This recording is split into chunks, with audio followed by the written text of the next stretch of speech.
vamos a estar compartiendo un texto en esta tarde debido a la ocasión en la cual estamos, y vamos a ver qué es lo que la Biblia dice y vamos a tratar de separar la paja del trigo, como hacían en la trilla antiguamente. Cosechaban todo, pero no todo servía. Entonces ponían un paño abajo y buscaban un lugar donde hubiera viento y tiraban lo que habían cosechado para arriba, y el viento se llevaba la paja para un lado y la semilla caía. Porque lo que sirve es la semilla. Lo que sirve la semilla es la palabra de Dios. ¿Saben por qué les digo? Porque estamos en un tiempo de mucha tradición. Y a veces, como alguien dijo, tenemos que tener cuidado de no tirar el agua sucia de la bañera juntamente con el bebé. Y a veces hacemos eso. A veces tiramos el caramelo y nos comemos el envoltorio. Y en esta fecha pasa mucho eso. Entonces tenemos que ir a la Biblia y buscar el verdadero significado de lo que la gente llama Navidad. ¿Qué es Navidad? Hoy muchísimos van a decir Feliz Navidad, pero simplemente lo van a decir de labios para afuera. Vamos a ir a la Escritura, Lucas capítulo 2. Vamos a estar leyendo versículos 8 al 20. Lucas capítulo 2, versículos 8 al 20. Dice la palabra de Dios: había pastores en la misma región que velaban y guardaban la vigilia de la noche sobre su rebaño. Y aquí se les presentó un ángel del Señor, y la gloria del Señor los rodeó de resplandor, y tuvieron gran temor. Pero el ángel les dijo: no temáis, porque aquí os doy nuevas de gran gozo, que será para todo el pueblo, que os ha nacido hoy en la ciudad de David un Salvador, que es Cristo el Señor. Esto servirá de señal: hallaréis al niño envuelto en pañales, acostado en un pesebre. Y repentinamente apareció con el ángel una multitud de las huestes celestiales que alababan a Dios y decían: gloria a Dios en las alturas, y en la tierra paz y buena voluntad para con los hombres. Sucedió que cuando los ángeles se fueron de ellos al cielo, los pastores se dijeron unos a otros: pasemos pues hasta Belén y veamos esto que ha sucedido y que el Señor nos ha manifestado. Vinieron pues apresuradamente y hallaron a María y a José y al niño acostado en el pesebre. Y al verlo dieron a conocer lo que se les había dicho acerca del niño, y todos los joyeros se maravillaron de lo que los pastores les decían. Pero María guardaba todas estas cosas, meditándolas en su corazón. Y volvieron los pastores glorificando y alabando a Dios por todas las cosas que habían oído y visto cómo se les había dicho. No cabe duda, hermanos, que la manifestación más grande en la historia de este mundo es la encarnación de la segunda persona de la Trinidad. Dios tomó forma humana. Dios vino a este mundo como un ser humano común y corriente. Nació como un niño común y corriente. Hablar de Navidad es hablar de la encarnación. A mí me gusta llamarle, más que Navidad, la palabra Navidad es nacimiento. Eso es lo que quiere decir nativitatis, una palabra latina, pero quiere decir nacimiento. Pero para que hubiera nacimiento, Dios se tuvo que encarnar en la persona de su Hijo Jesucristo. Y eso es la Navidad. La Navidad es hablar del nacimiento. ¿De quién? De Cristo Jesús. ¿Por qué? Porque Él es el Salvador.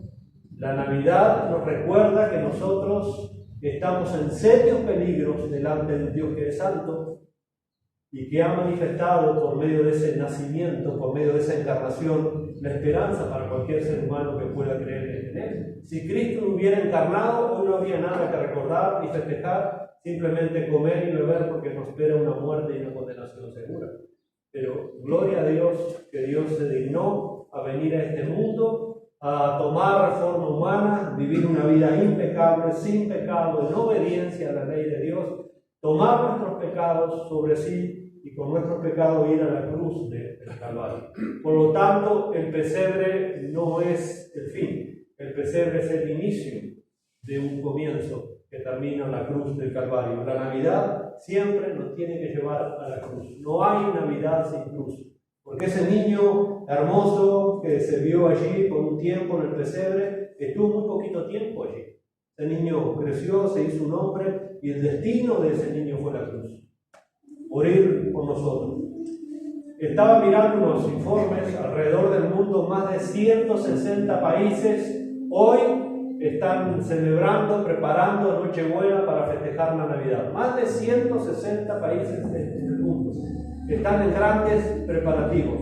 Más de 3.000 millones de personas se preparan, ahora mientras nosotros estamos acá en el culto, se preparan para celebrar la Navidad.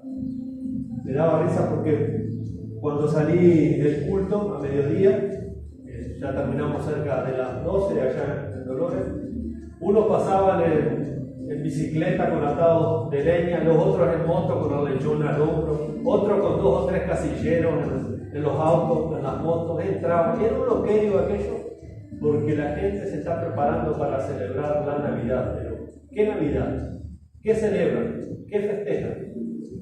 Y esto, hermanos, es sumamente fundamental.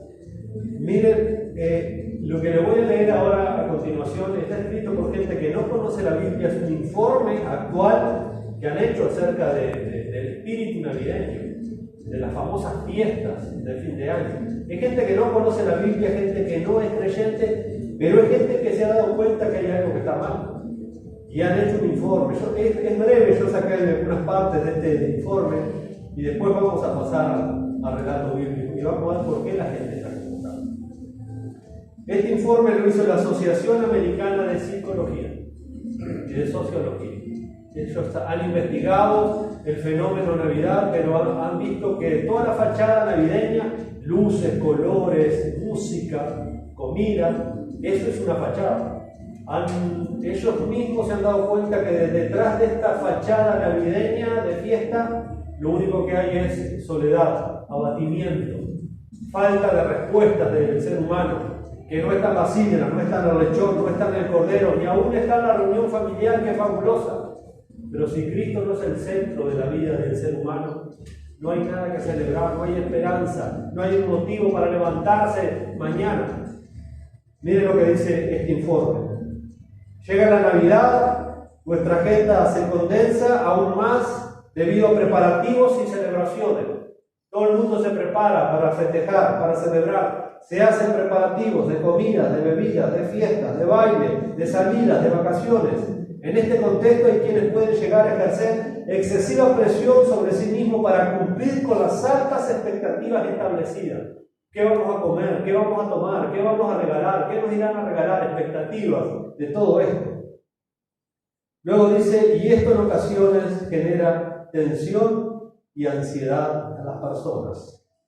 Los factores que pueden provocar un empeoramiento del estado de ánimo en esta época incluyen tensiones familiares, soledad, añoranzas de tiempos pasados, la lejanía o pérdida de un ser querido, sin olvidar posibles problemas preexistentes como la depresión o la ansiedad y las dificultades económicas. No poder festejar como el mundo te dice que tenés que celebrar Navidad. ¿Cuáles son estos factores que pueden influir en el ánimo navideño?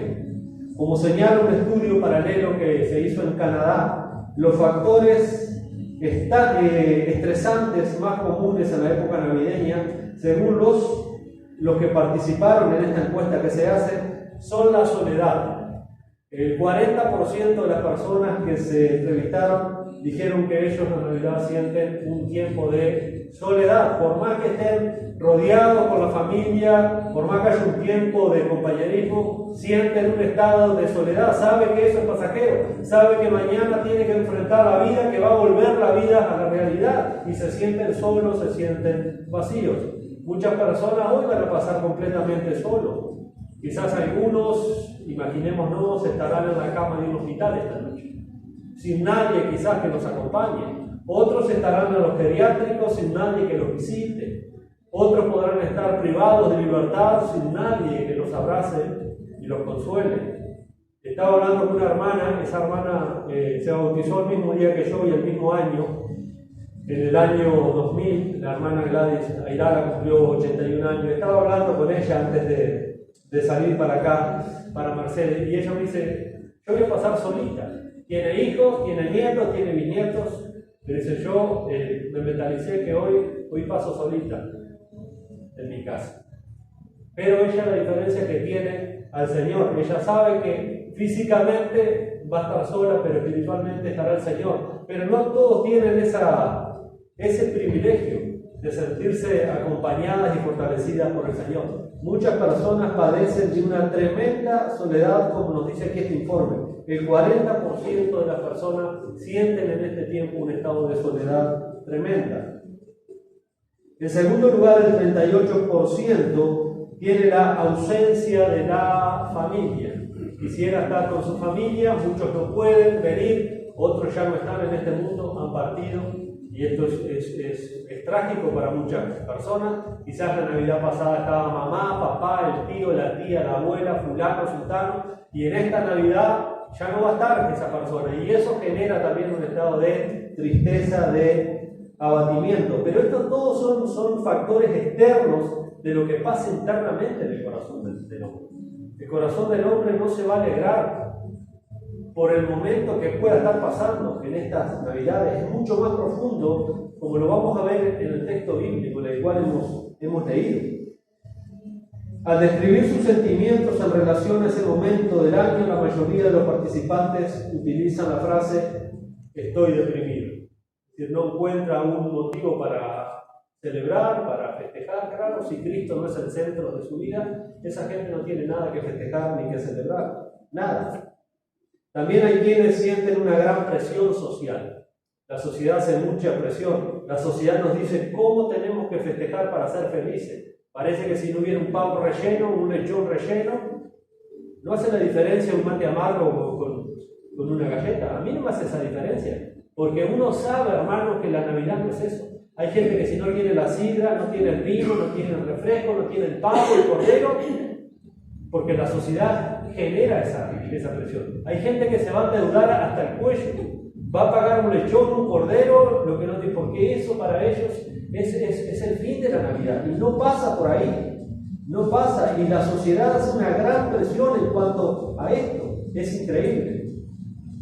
Al fin y al cabo, son continuos los mensajes y las campañas publicitarias que tratan de transmitir la necesidad o el deber de estar felices en este tiempo y en familia. Usted no va a ver ninguna publicidad de Navidad con un niño llorando o un anciano. No, todo es gozo, todo es felicidad. Y eso es lo que nos quiere hacer creer la publicidad del mundo. Entonces, si yo no estoy contento en esta fecha, si yo no tengo regalo, si no tengo para regalar, entonces estoy quedando fuera del sistema y algo anda mal con esto, porque yo no puedo cubrir los estándares de la sociedad. Y la publicidad hace un buen trabajo en cuanto a esto. Y a esto se suma el elevado consumismo vinculado a esta fecha. Es impresionante, ¿no? Es impresionante el consumismo. Hay estudios que señalan que uno de los factores más relevantes es la melancolía navideña, es la creencia de que todo el mundo es feliz en esta fecha. Mentira. Mentira. Si esa persona no se ha reconciliado con Dios, no hay felicidad. No tiene felicidad. Es una falsa felicidad. Es una fachada de felicidad. No tiene nada que festejar. No tiene nada que regocijarse si Dios no está en su vida. Sin embargo, no se trata necesariamente de un hecho, sino más bien es un deseo. Les encantaría sin ser felices, pero no es una realidad en las vidas de miles y miles y miles y miles de personas en el mundo. Les encantaría festejar una feliz Navidad, pero no es un hecho en la vida de multitudes. Si pensamos en alguien que se encuentra solo, sin empleo o que padece depresión, todos estos estándares sociales lo único que hacen es derrumbarlo más. ¿Cómo voy a festejar la Navidad? Estoy sin trabajo, sin salud, no tengo esto, lo otro. Y lo que hace simplemente el sistema es aplastarnos aún mucho más. Eso le pasa a muchísimas personas. Entonces, interfiere clínicamente esta época del año en nuestro estado anímico. Se preguntan los médicos, se preguntan esto, porque ellos han visto el problema, pero lo que no tienen las respuestas al problema. Los médicos, hermanos, los psiquiatras saben que hay algo que anda mal en el ser humano que se acrecienta en esta fecha. Por eso ellos hacen esta pregunta. Entonces, ¿interfiere clínicamente esta época del año en nuestro estado anímico? Por Por supuesto que sí. La creencia popular es que las tasas de depresión y suicidio aumentan en Navidad. Por ejemplo, en Estados Unidos llega esta fecha y es impresionante la gente que se suicida. Y después de fin de año, el 1 de enero, un 5% más de suicidios. La gente no quiere afrontar un nuevo año porque no tiene fuerza, no tiene esperanza para pelear, para luchar, para afrontar los desafíos de la vida. Es más, es frecuente que los medios de comunicación relacionen los suicidios durante esta época del año con una supuesta depresión navideña. Le echan la culpa a eso, pero el problema es más profundo. Lo que sí se ha detectado es un preocupante efecto rebote. Al parecer, las personas tienden a descompensarse tras las fiestas de fin de año. Esto hace necesario tomar medidas preventivas en poblaciones vulnerables. Otro estudio concluye que las visitas a la unidad de psiquiatría disminuyen al decorrer del año hasta que llega la Navidad. Pero una vez que la Navidad llega, la sala de los psiquiatras se llena. La gente va por respuesta porque la gente tiene un vacío en su corazón. El psiquiatra no tiene remedio, no tiene una pastilla mágica. Los psicólogos tampoco. Esto no se cura con remedios, no se cura con absolutamente nada de este mundo. Por eso Dios se tuvo que encarnar, porque el problema del hombre es su corazón, es su estado pecaminoso delante del Señor. Una posible explicación es que las personas que están deprimidas reciben más apoyo emocional de lo habitual de parte de sus amigos, parejas sentimentales y familiares durante estos días. Pero después la familia se va, la pareja se rompe o lo que fuere y otra vez quedamos completamente en oscuras. Cabe destacar que la depresión navideña es ese estado de tristeza y melancolía cuando el año está llegando a su fin. Es un síndrome no reconocido por los principales manuales de clasificación de las enfermedades mentales. Ellos saben que esto pasa, pero no tienen respuesta por qué. Ellos saben. Los médicos, la ciencia a nivel mundial sabe que esto es un problema. Ellos le llaman un problema psicosocial, un problema emocional, pero nosotros sabemos cuál es el problema. El problema es que el hombre no tiene a Dios. Y no tenemos a Dios, no tenemos la vida, no tenemos esperanza, no tenemos gozo. La Navidad, como vamos a ver, es gozo, hermano. Esta gente, estos pastores, cuando escucharon lo que estaba pasando, lo que Dios estaba haciendo, sintieron gran gozo. Eso es la Navidad, gozo, pero el gozo es un fruto espiritual. El gozo no depende de lo que tengo o de lo que puedo tener. El gozo no depende de las circunstancias externas. El gozo es un fruto que produce el Espíritu de Dios en nuestra vida. Y eso el mundo no lo puede dar, el mundo no lo puede conseguir. La ciencia no lo puede adquirir. ¿Cómo le va a dar gozo a esa persona que está deprimida buscando la sala del psiquiatra respuesta? No tiene nada. Ellos saben que hay algo, pero no saben cómo curar ese síndrome de la depresión navideña. A pesar de la música, la fiesta, eso es una fachada del mundo. El mundo está hambriento, necesitado, pero sin embargo rechazan el consuelo y la esperanza que solo Dios les tiene. Tampoco existen estadísticas oficiales al respecto. Esto no quiere decir que no existe. Son muchos los profesionales del ámbito de la salud mental los que la toman en consideración como una entidad separada, tratándose de un estado de ánimo negativo y temporal con síntomas muy parecidos a los trastornos de la depresión crónica. Es decir, el mundo sabe que anda algo mal, pero no tienen las herramientas para solucionarlo. Esa herramienta es el Evangelio de nuestro Señor.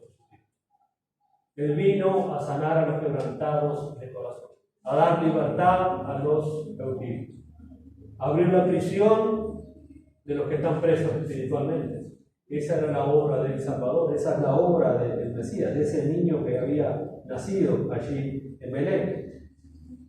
Así que vamos a ver estas personas, estos pastores a quien Dios revela este anuncio, fueron los primeros, después de José y María, en enterarse del nacimiento del niño Jesús. Cronológicamente hablando, Lucas está relatando en este pasaje lo que sucedió aquella noche en el día que Jesús vino a este mundo, el día que Jesús nació, y cómo su madre estaba allí con él. Lo habían puesto en un pesebre, lo habían envuelto con pañales, que no se vaya a imaginar que los pañales que estaba usando María eran como los pañales que venden en el almacén. Ahí la palabra pañal simplemente es una tira de trapo, era lo que había, una tira de trapo para cuidar al bebé cuando hiciera sus necesidades de no ensuciarse mucho, y justamente por el abrigo también, pero eran literalmente tiras de trapo.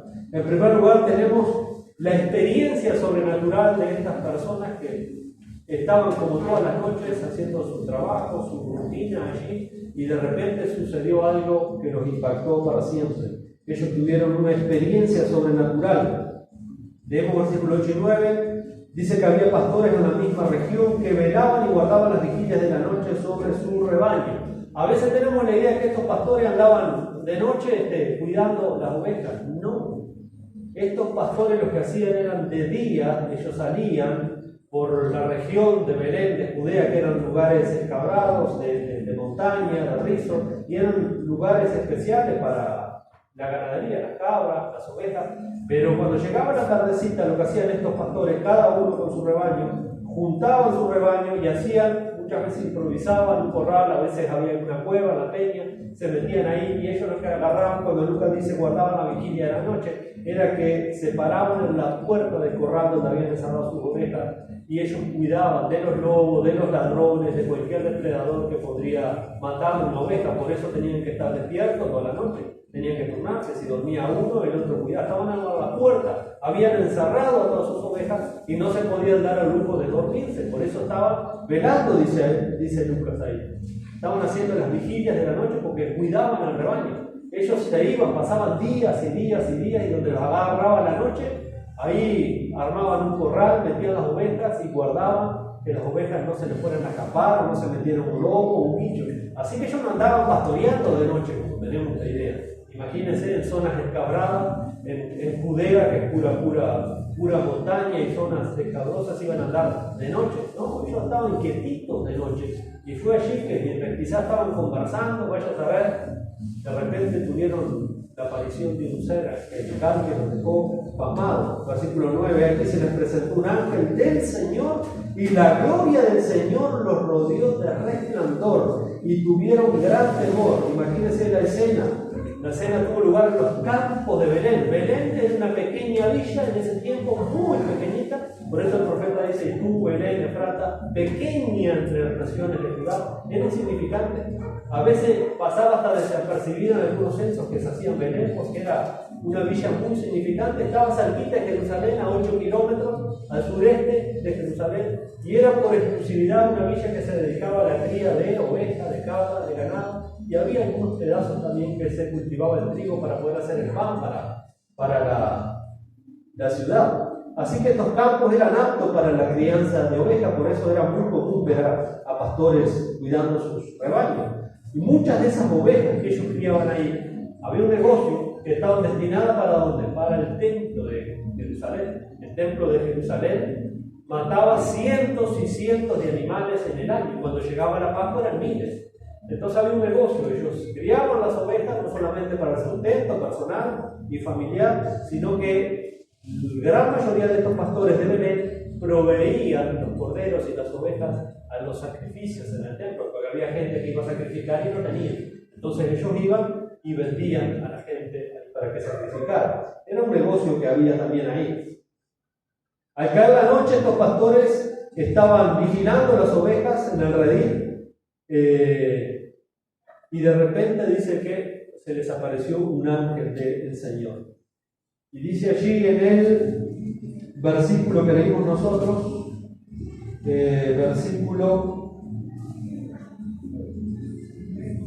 versículo 9, dice aquí que se les presentó un ángel del Señor, y la gloria del Señor los rodeó de resplandor, y tuvieron gran temor. Es decir, no solamente se les aparece este ser angelical, que ellos lo identificaron personificado como un ser angelical, un ángel del Señor, pero sino que de repente dice que la gloria del Señor, dice Lucas. O sea que la noche oscura en donde estaba esta gente, no solamente se les presenta un ser sobrenatural que era un ángel, sino que la noche quedó como el día donde no estaba. La gloria del Señor, imagínense el estado de susto. Por eso lo primero que dice el ángel que no teman, no sabían de lo que le estaba pasando. Qué impresionante, qué escena esa allí en la oscuridad, quietito, no se sentía nada, tranquila, serena, la noche oscura como boca de lobo, como decimos nosotros, de repente queda como el día. Esa gloria del Señor es lo que los judíos llamaban la Shekinah. Esa nube resplandeciente, lo vemos mucho en el Antiguo Testamento, la Shekinah, la gloria del Señor, que es una luz resplandeciente. Y ellos la asociaron, ellos supieron que era esto, porque recuerden que estos pastores eran judíos, ellos conocían su historia, ellos conocían sus tradiciones. Así que la quietud de la noche se alteró bruscamente cuando hizo la aparición un ángel del Señor. No sabemos si era Gabriel o no, el texto no lo dice un ángel del Señor. Gabriel se le había aparecido más o menos cerca de un año atrás a aquella jovencita virgen, a María, le había dado el anuncio también, pero acá el texto no nos dice quién era este ángel. Podría haber sido Gabriel o no podría haber sido, no nos dice. Y dice entonces ahí que también la gloria del Señor se les había manifestado. Fue realmente una experiencia tremenda que tuvieron estos pastores ahí. En segundo lugar tenemos el anuncio del ángel, versículo 10 al 12, dice, pero el ángel les dijo cuando vieron el susto que tenía esta gente, dice, no temáis porque aquí yo vengo con buenas noticias para ustedes. Les doy buenas de gran gozo. En primer lugar, hermanos, la Navidad es eso. La Navidad es una experiencia que trae gozo. Porque él le sigue diciendo ahí, que será para todo el pueblo, que os ha nacido, acá está el contenido, versículo 11, ¿por qué son buenas de gran gozo? Bueno, porque les ha nacido hoy en la ciudad de David un Salvador que es Cristo el Señor. Y luego le dice el versículo 12, esto les va a servir de señal, van a hallar al niño envuelto en pañales, acostado en un pesebre. La presencia del ángel entonces, por supuesto, les produjo mucho miedo al principio, pero muy pronto cuando empezaron a escuchar lo que el ángel decía, el miedo se empezó a ir y empezó a invadirlos el gozo y la paz por lo que estaban escuchando. ¿De qué? Que ha nacido el Salvador, que es Cristo, el Señor. Escuchemos lo que el ángel le dice, hermanos, que ha nacido el Salvador, que es Cristo, el Señor. Imagínense cuando ellos escucharon esto, el Mesías prometido por los siglos, por mucho tiempo, por medio de los profetas, había llegado el día que iba a nacer. Esto es impresionante. Y esto fue justamente lo que sintieron los pastores entonces cuando oyeron al ángel decir, no temáis. Acto seguido, el ángel procedió a comunicar el mensaje que traía de parte de Dios para estas personas. Lo que estaba por decir eran nuevas de gran gozo. Era digno de ser recibido, de ser traído con gozo, con alegría. Es decir, noticias que iban a causar una alegría de corazón, una alegría de mente, de ánimo, de espíritu, gran gozo. No solamente para ellos, dice, sino para todo el pueblo. Para todo el pueblo, para ese pueblo que Dios vino a reunir, para ese pueblo que Dios vino a salvar, ese pueblo que había andado en oscuridad, ese pueblo que había andado en tinieblas, como había profetizado Isaías en el capítulo 9, versículo 2, cuando dijo, el pueblo que andaba en tinieblas vio gran luz. El pueblo que andaba en tinieblas vio gran luz. ¿A cuál pueblo se refiere? El pueblo que Dios vino a redimir. Hasta que Cristo no vino, ese pueblo andaba en tinieblas. Pero como Pablo dice, cuando el Señor se manifestó, entonces sacó a luz por medio del Evangelio la muerte y la inmortalidad. Ese pueblo que estaba esperando que un día llegara ese Mesías, que un día se hiciera carne, que un día se hiciera realidad esa promesa de Dios. Había llegado el día, el Mesías había venido, el Mesías estaba entre ellos. Y el pueblo, como dijo Isaías capítulo 9, versículo 2, que andaba en tinieblas, ahora había visto gran luz. A los que moraban en tierra de sombra de muerte, luz resplandeció sobre ellos. Luz resplandeció sobre ellos.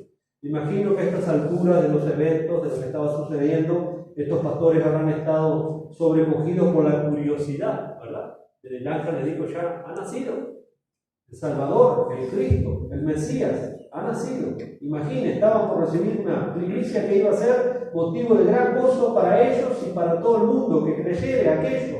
Las nuevas de gran gozo eran